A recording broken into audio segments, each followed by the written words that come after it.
I am Dr. S. Ratnam, Assistant Professor retired.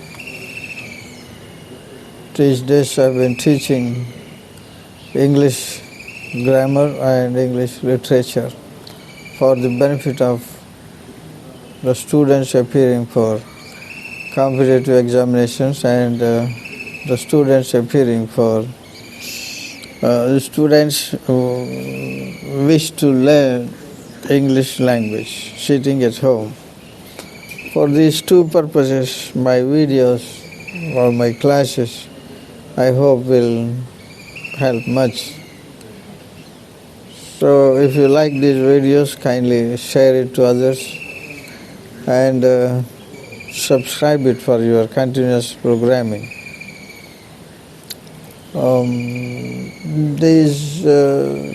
These videos are primarily meant for competitive examinations.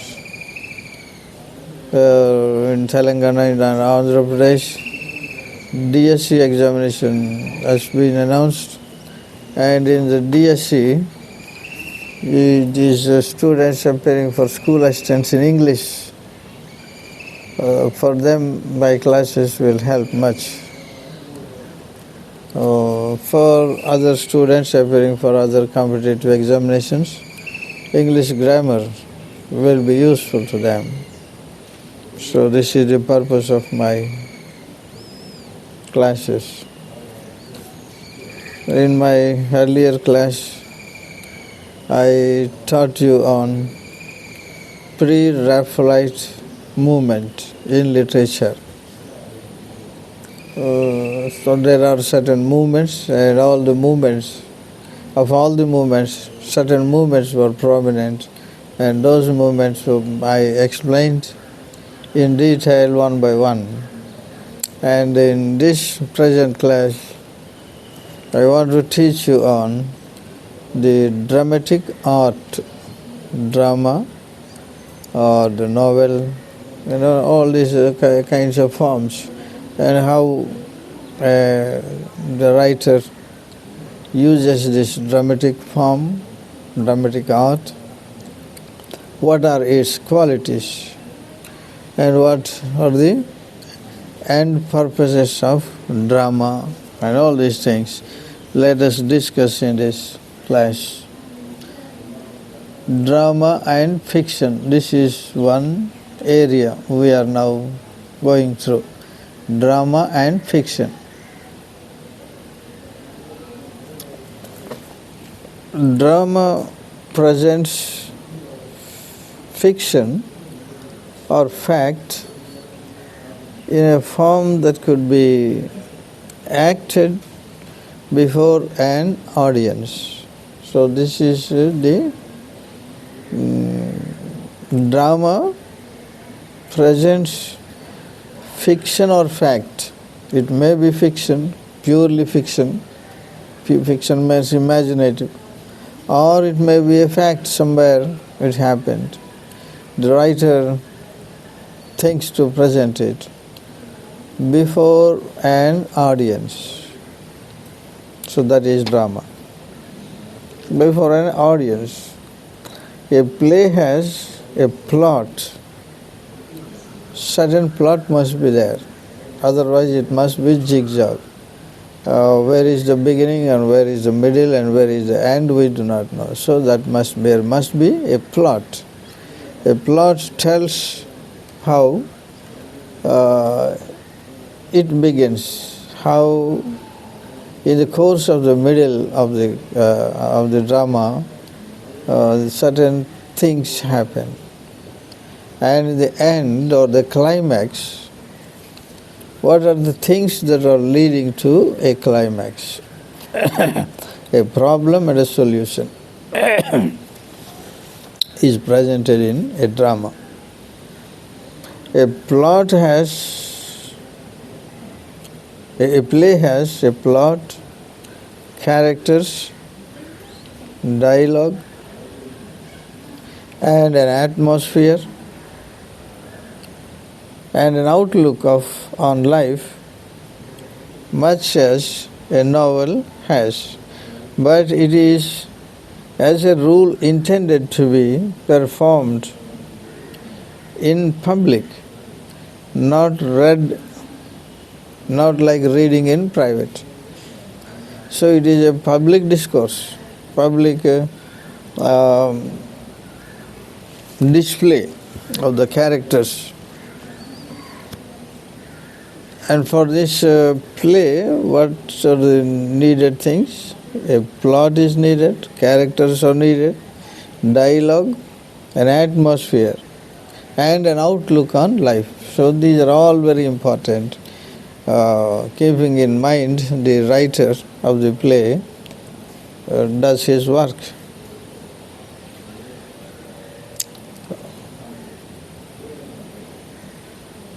Its full qualities are only revealed by presentation on the stage. A novel is self-contained. It can be enjoyed without recourse to any external accessory. It carries all its meaning within itself.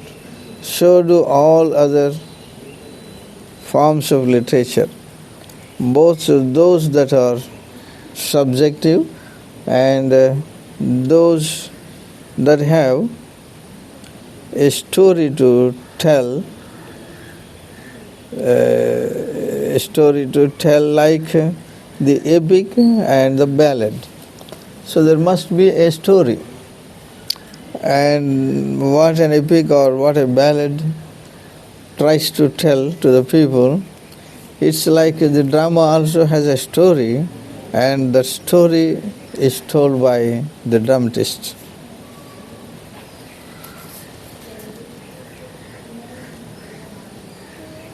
The drama alone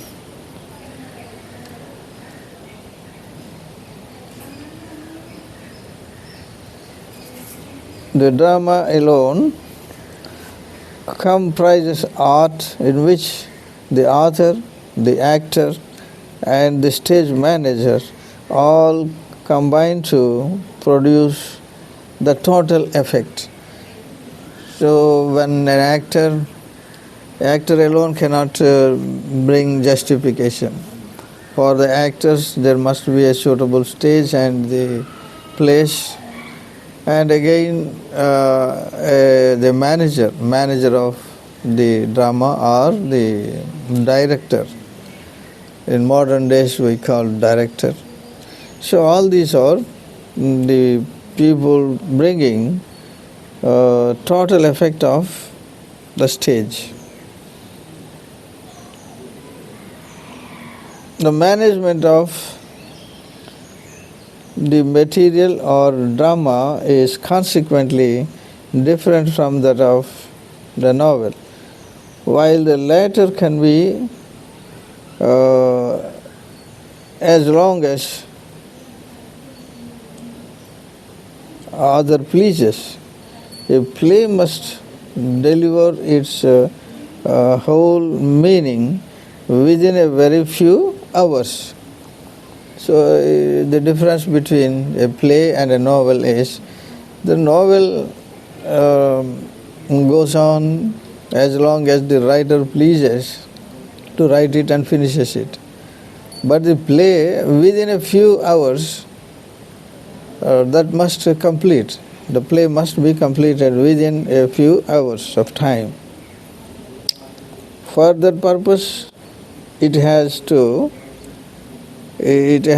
exercise great economy in the handling of the plot and the delineation of character, in both of which all superfluous detail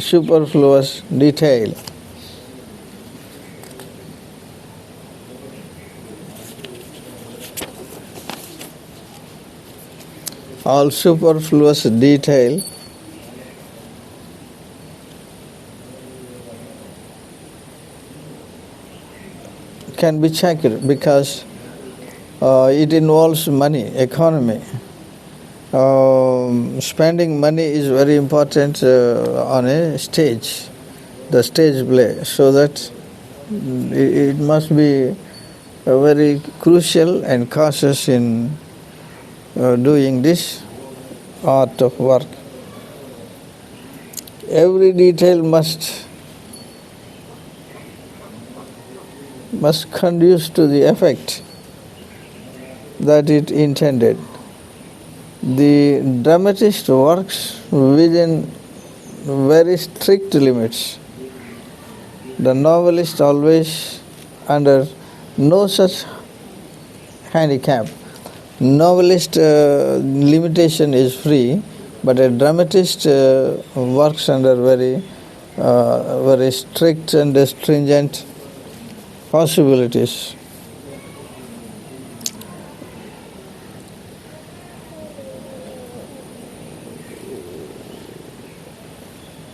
He can be long-winded or brief, minute or general, as he thinks fit, provided he can be sure of holding the attention of his readers. The dramatist, however, has to work with a number of collaborators, all of whom have to be taken into account. The audience, the actors, the producer, the scene painter, the dressmaker, the musician, the electrician, and many others. So in producing a play, all these people are needed and managed. All these are even. Electrician is very important. Dressmakers are very important. Audience are very important. So all the actors, all these are very important in producing a play.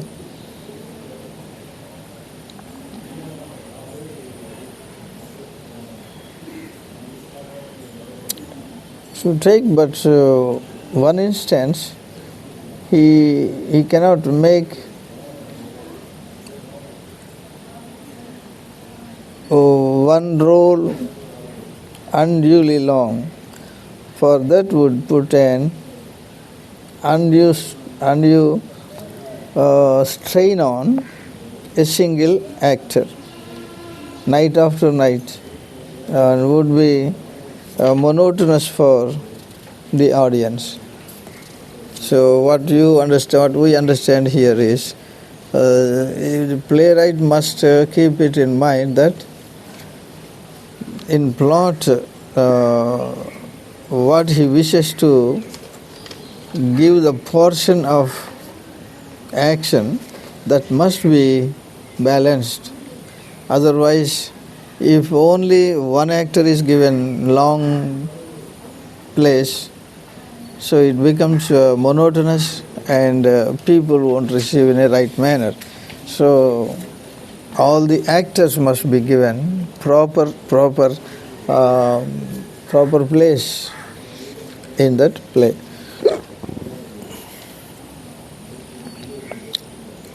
His play is short, in short, will not be likely to be produced under it conforms to a great many material requirements. While the novelist is free to ignore all these things. If he often been said that, it has often been said that when a novel is written, it is finished. But when a play has been written, the worst difficulties still lie ahead. A novel is written, it is finished.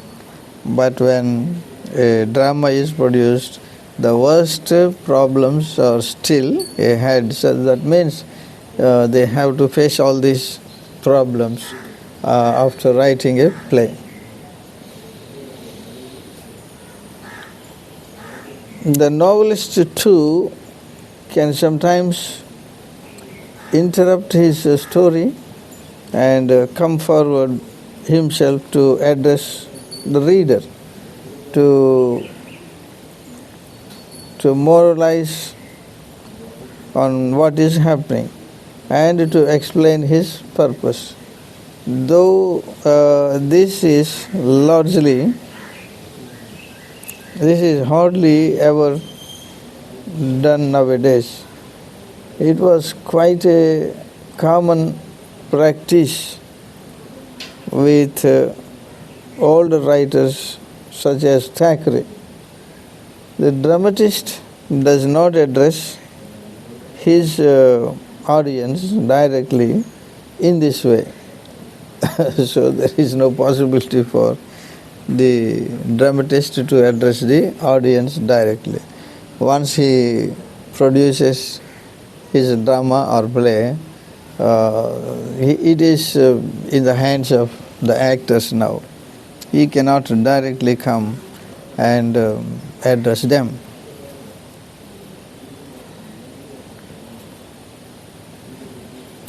They may never show, for anyone can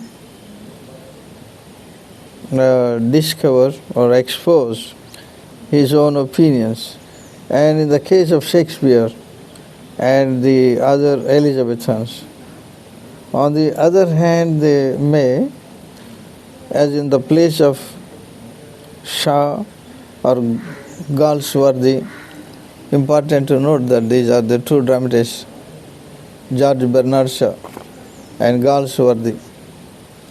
Shaw and Galsworthy put forward with special force and brilliance the author's personal views on social and political questions of every kind. Even then, the dramatist is always speaking through a mouthpiece, never in his own person. So through his mouthpiece, that is one actor, any actor tells the ideas or the views of the dramatist. He cannot directly speak to them as mouthpiece. The structure of a play. This is another area we have to see in the drama. The structure of a play. Structure is very important, otherwise it will be a zigzag arrangement and people can't understand, audience can't understand where it is and what it is and how it is. All drama sets forth a problem or a conflict. All drama sets forth a problem or a conflict. So without this problem or conflict, simply audience cannot spend their time for any useless purpose. They cannot spend their time for useless purpose. There must be, when they are sitting before the stage, means they are expecting that some problem or conflict is presented in the drama. In tragedy, the theme is dark and serious. In comedy, it is light and gay. So this is the difference between tragedy and comedy. In a tragedy, seriousness is there, and there is a kind of gloom and seriousness. In comedy, it is very light and gaiety, or gay or gaiety. At the end, all the actors feel gay or gaiety. Gay means happiness.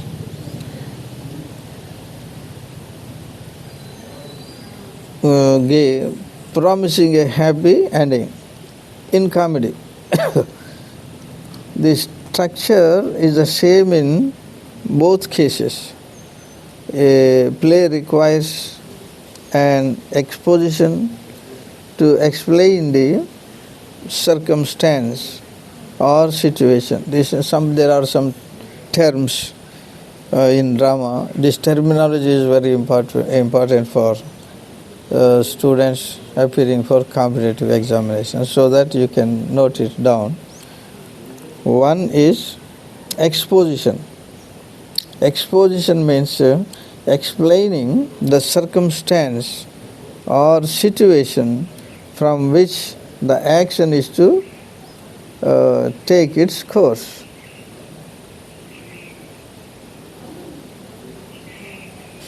Next term is complication. Complication is rising action. Slowly it rises, so that is called complication, during which it progresses or grows more involved. A climax or a crisis. It leads to a climax or a crisis.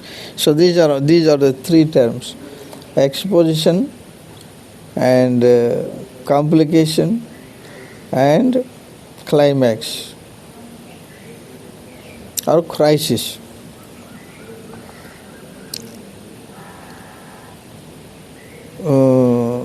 When it takes a turn for the better or worse, according as the play is a comedy or a tragedy, a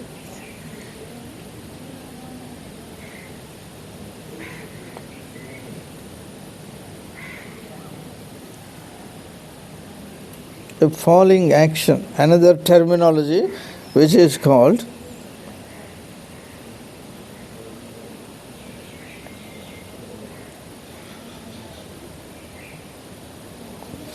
just you read of the this is a falling action.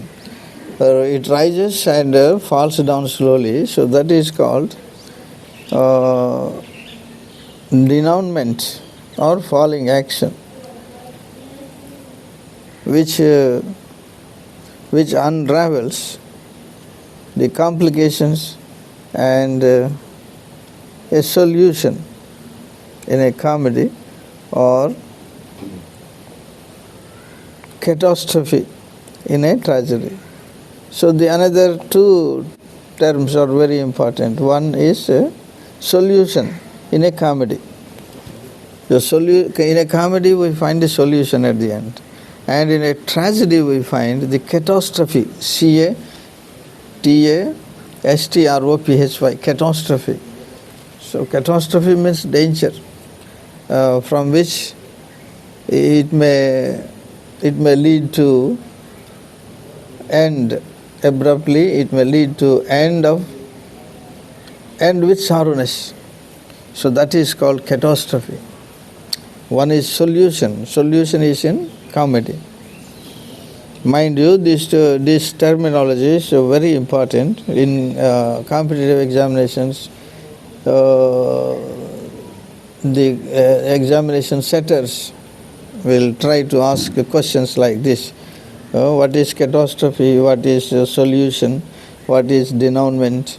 What is exposition? What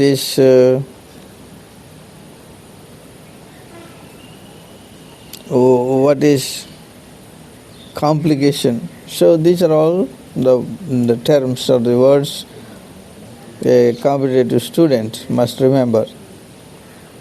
a catastrophe in a tragedy. This decides the fate of the characters. In a in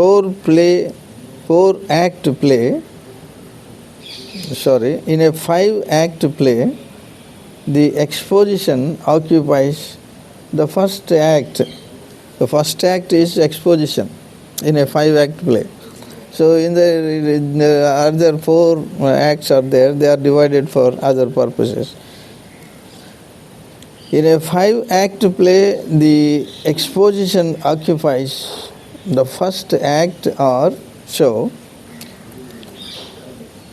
The complication, the next 2 acts or so, and the climax or crisis, a part of the 3rd act. The denouement, the rest of the 3rd act.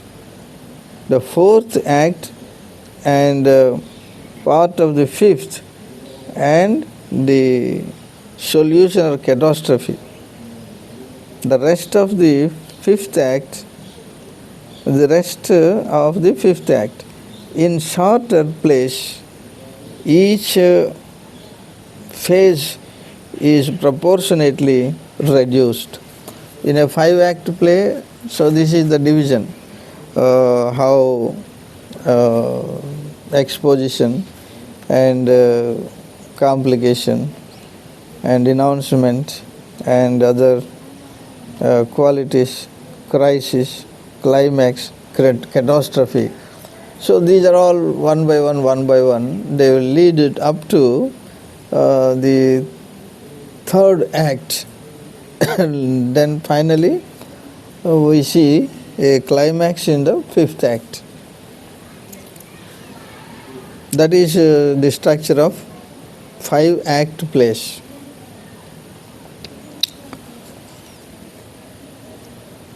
But the 5-act poetic drama went out of favor in course of time, and for the purpose of the modern dramatists, 3 acts proved to be sufficient. In modern times, the 5 acts are replaced by 3-act plays because of the changes in the modern times. So it is sufficient. If the play was a little too short, 1-act piece of a light nature was preferred as a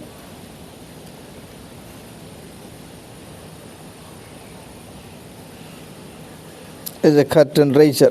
Just even 1-act play is also suggested for certain purposes in modern ages.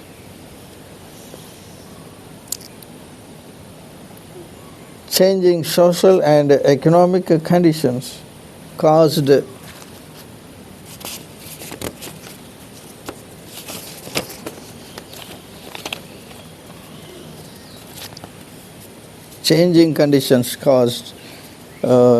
have such 5-act plays to 3-act plays, and even 1-act play.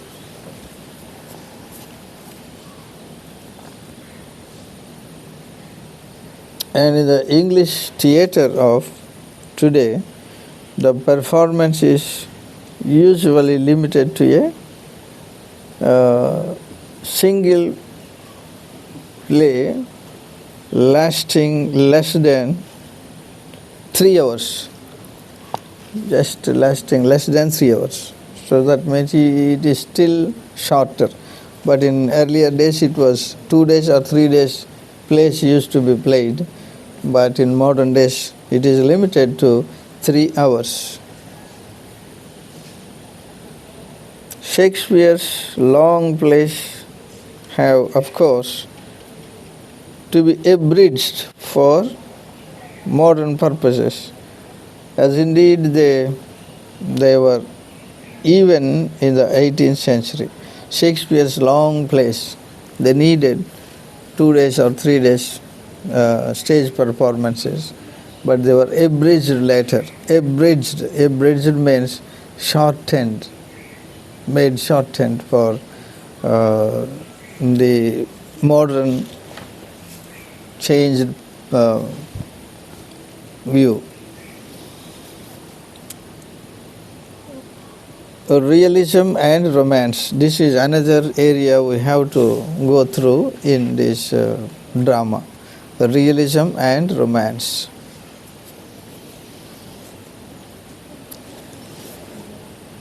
Drama, like other arts, is a representation of life.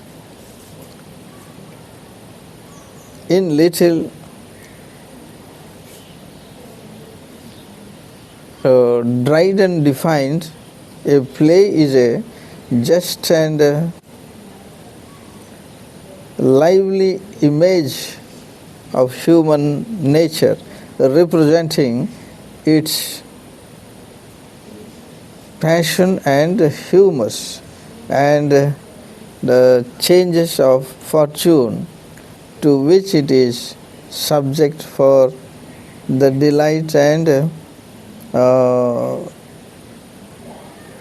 instruction of mankind. So Dryden explained the drama in this way, that is, the presentation of life, just and lively image of human nature, representing its passions and humors. So what we see on a stage is something like what exactly we see in the personal lives of the people here and elsewhere.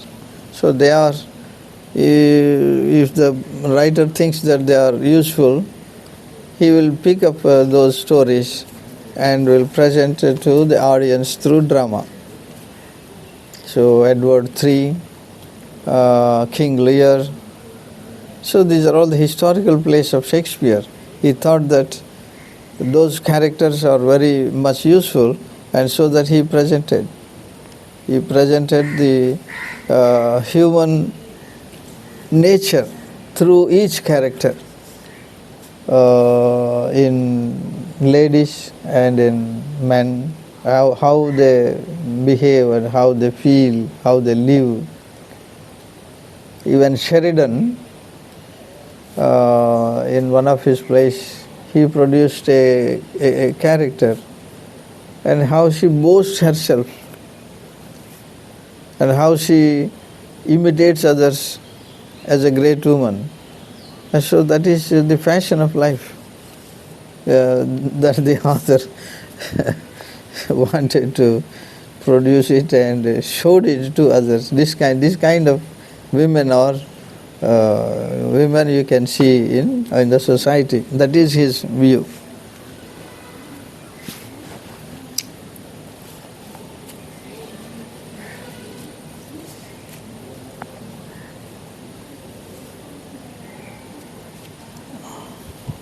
So, representing its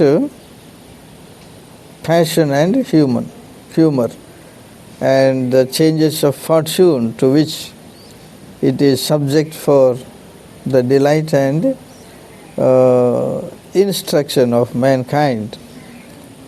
But all art is directly or indirectly colored by the artist's personality, and drama does not promise to be entirely faithful to fact. Drama does not affiliate entirely to a fact. It is fiction. It is sometimes fiction, it is sometimes fact, it may be, but entirely it is not fact. It is a portrait, not a photograph. A a version, not a reproduction. It is the dramatic criticism of life. His verdict upon man and manners, and often suggests what is true by means of the false. Sometimes false is presented, falseness. So in comparison with false, what is true, that the audience can understand. So these are all, it is his judgment, writer's judgment. A play is writer's judgment. If it is accepted, it will be a good judgment. If it is not accepted, it is not a good judgment, that's all. His verdict upon man and manners, verdict means judgment, is verdict upon man. So it is like that. Suppose King Lear. So King Lear's folly, King Lear's character, King Lear's unjust nature, along with his just nature, there is unjust nature also in him. And so how at the end he fell to doom, King Lear's fate. So that is the judgment of the writer, Shakespeare.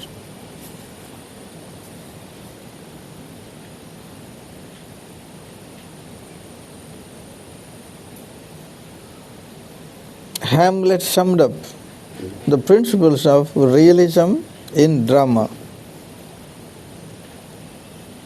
whose end, he said, is to hold, as it were, the mirror up to nature, to draw virtue, her own feature, soon her own image, and the very age and the body of the time, his form and pressure. Shakespeare put these words into the mouth of his characters. But as a romantic poet, he did not himself aim at a realistic portrayal of men and manners of life, and it is actually lived. He enlarged or compared and suited his purpose. So Shakespeare is a great dramatist. He compared the lives of men. He picked up certain men and women in the society, and he portrayed them very faithfully, how they behaved and how they were much nearer to the actual life. So that is called realism. Realism and romance, even romance. Of his for lofty language and grandeur of composition. Folly in his hands is more consistently foolish than ever it is in life, and nobility of such a quality as is rarely met with. But Johnson indeed attempted to show an image of the times, employing for that purpose language such as men do use, but perhaps for that very reason he made less appeal to later generations. Realism tends to fade with the conditions it represents, because of it is true to them only. So realism slowly eroded and gave place to romance and other things. So this is how the changes, it is only the changes that were brought in the society, and while the changes are coming, in the art of drama also changes took place. So this is about drama. And in my next classes, what are the forms of drama, other forms of drama, other qualities of drama, let us see. If you like this video, you can share it and subscribe it for you. Right.